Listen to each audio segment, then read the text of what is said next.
বাংলাদেশি কর্মীদের অবৈধভাবে বিমানবন্দর পার করার সিন্ডিকেটের মূল হোতা শনাক্ত। মালয়েশিয়ায় বাংলাদেশি শ্রমিকদের অবৈধভাবে বিমানবন্দর পার করার জন্য গড়ে ওঠা একটি সিন্ডিকেটের মূল হোতাকে শনাক্ত করেছে দেশটির দুর্নীতি কমিশন MSCC। সংস্থাটি জানিয়েছেন ওই সিন্ডিকেটের মূল হোতা একজন বাংলাদেশি, তাকে গ্রেপ্তারের চেষ্টা চলছে। বুধবার 28 সেপ্টেম্বর মালয়েশিয়া দুর্নীতি দমন কমিশনের প্রধান কমিশনার তান শ্রী আজম বাকি এসব তথ্য নিশ্চিত করেছেন। দুর্নীতি দমন কমিশনের এক বিবৃতির মতে বাংলাদেশি কর্মীদের অবৈধ উপায় অবলম্বন করে কুয়ালালামপুর আন্তর্জাতিক বিমানবন্দর থেকে বের করার জন্য একটি সিন্ডিকেট গড়ে ওঠে।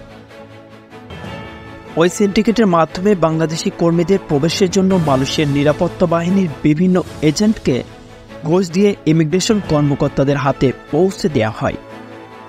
ওই সিন্ডিকেটটি নিয়ন্ত্রণ করেছে একজন বাংলাদেশি। বিবৃতিতে আরও বলা হয়েছে, বিমানবন্দরে কাউন্টার সেটিং ব্যবহার করে বিদেশিদের পার করার জন্য ওই সিন্ডিকেট বিভিন্ন কোড ব্যবহার করে। যেমন বাংলাদেশি নাগরিকদের বলা হয় স্কুল বয়, মায়ানমার নাগরিকদের জান্তা, পাকিস্তানদের কার্পেট আর ভারতীয়দের সয়া সস অথবা রুটি চানাই।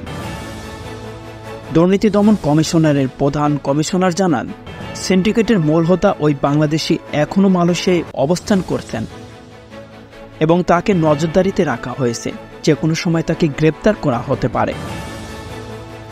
তিনি আরও জানান, মালয়েশিয়ায় শ্রমিক আনা ওই বাংলাদেশি সিন্ডিকেটের কর্মকাণ্ডের বিষয়ে বাংলাদেশের কর্তৃপক্ষের কাছ থেকে এখনও কোনো সিদ্ধান্ত না পাওয়ায় কিছুটা বিলম্বিত হচ্ছে।